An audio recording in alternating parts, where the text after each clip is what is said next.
They spoke like I wasn't there. What they didn't know was that I stopped pretending long ago. I sat in the hallway, wrapping a teacup in newspaper. The moving boxes were half packed, labeled in bold black marker. Winter clothes, old photos, kitchen. Carrie thought I couldn't hear from the next room. She'd forgotten that plaster walls don't stop words, especially not the sharp ones.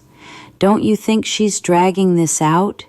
she whispered to my son Jake. "I mean, it's not like she's incapable, but still, packing one teacup at a time?" There was a pause. Then Jake mumbled, "She's doing her best." Carrie let out a breathy laugh. "Come on, she lived here for 30 years, and we've been helping for 3 days. I think she's milking it a little. Besides, you said we could renovate by March. That's only 2 months." They weren't whispering anymore. I placed the teacup gently into the box. It was the one with a crack along the rim, the one Jake chipped when he was 8. I never replaced it. I don't know why. From the living room, more voices. "What about the upstairs? Can we start clearing that now?" Jake again. "She's still got stuff up there. She can sort it out later, or you can. I mean, she's moving in with us. What does she even need half this junk for?" They spoke like I wasn't there. Like I hadn't raised their children while they built their careers. Like I hadn't scrubbed the baseboards of this house every spring until my knees ached. I taped the box shut slowly, pressing the edges with the flat of my palm. "Honestly," Carrie continued, "it's not just the clutter. It's the way she just watches, like she's judging everything. She wasn't wrong. I was watching, and I was judging, but not in the way she thought. Not for the mess, or the rushed decisions, or even the terrible plastic bins she insisted on using. I was watching how easily they spoke about me, as if I'd already left, as if I were a ghost in my own home. I stood up, knees creaking. There was a mirror in the hallway, oval, gilded, hung too high. My reflection caught me by surprise, not because of the wrinkles or the faded sweater, but because I didn't look hurt. I looked done. Done pretending I didn't notice how Carrie moved my things without asking. Done pretending the word "we" included me. Done waiting for someone to remember I was still here. From the other room, "We'll just store everything in the garage for now. She won't know the difference."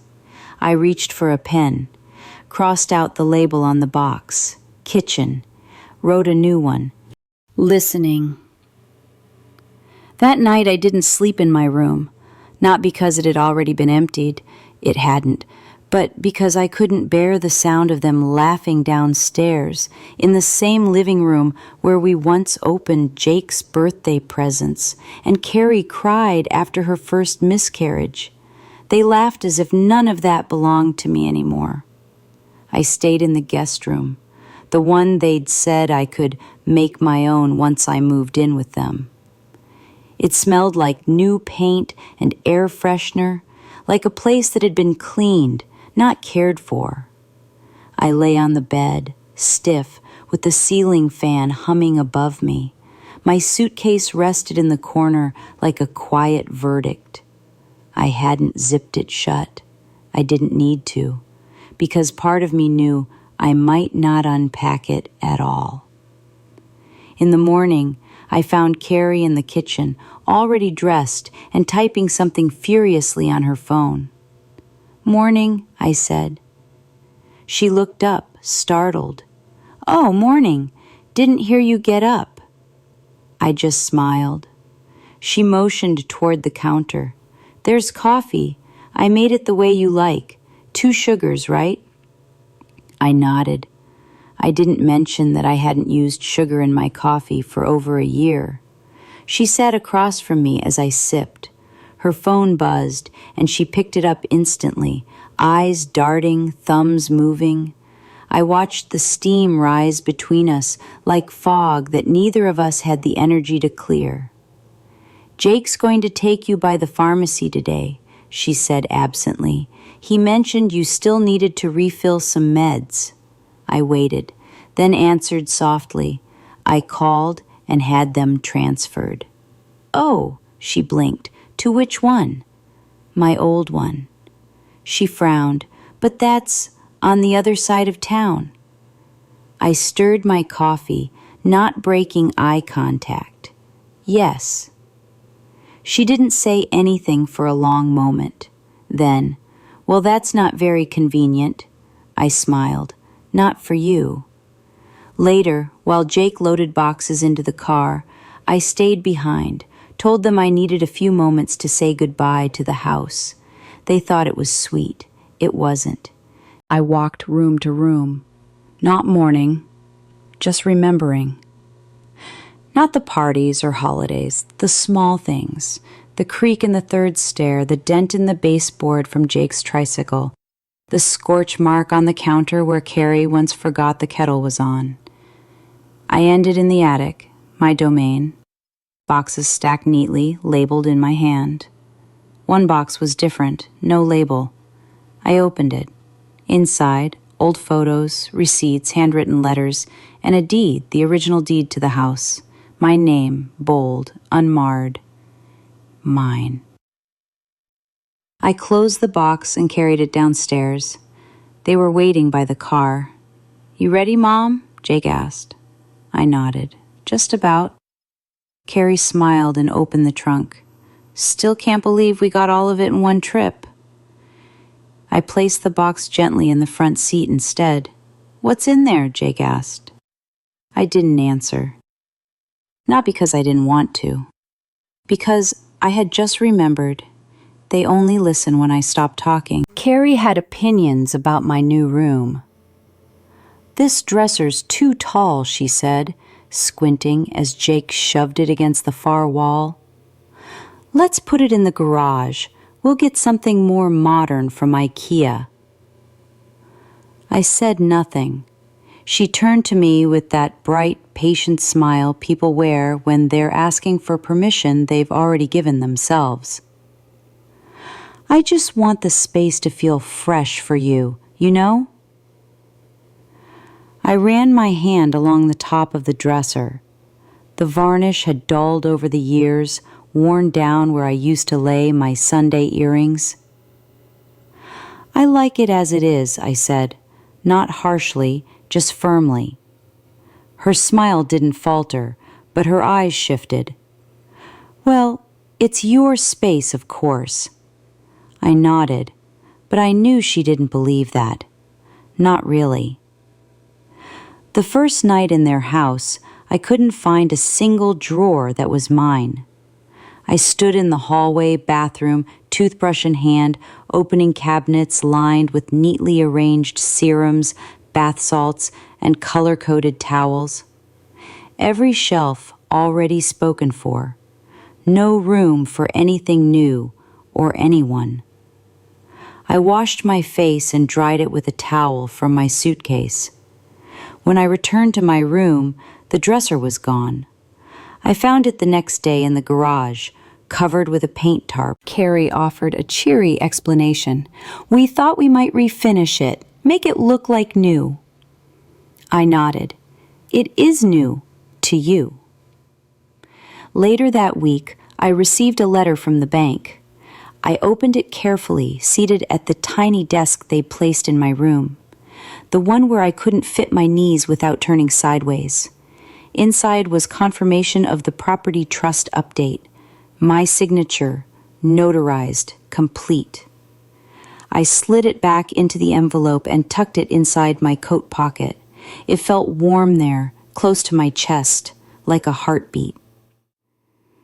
That night we had dinner together. Roast chicken, green beans, something from a store-bought pie. They chatted about the renovation. Open concept, light oak floors, smart storage. Carrie gestured to the blueprints she'd printed and spread across the table. I was thinking we turn your old room into a home office, she said brightly. It gets the best light, and you won't need it now anyway. Jake looked at me briefly, then down at his plate. Carrie smiled. Don't worry, I'll make sure to keep some of your old furniture, sentimental pieces. I set my fork down. I'll be moving back into the house, I said. The room went still. Carrie blinked. I'm sorry? The renovations can wait. I've decided not to downsize after all. Jake cleared his throat. Mom, the house is already mine. I said it gently. Still is.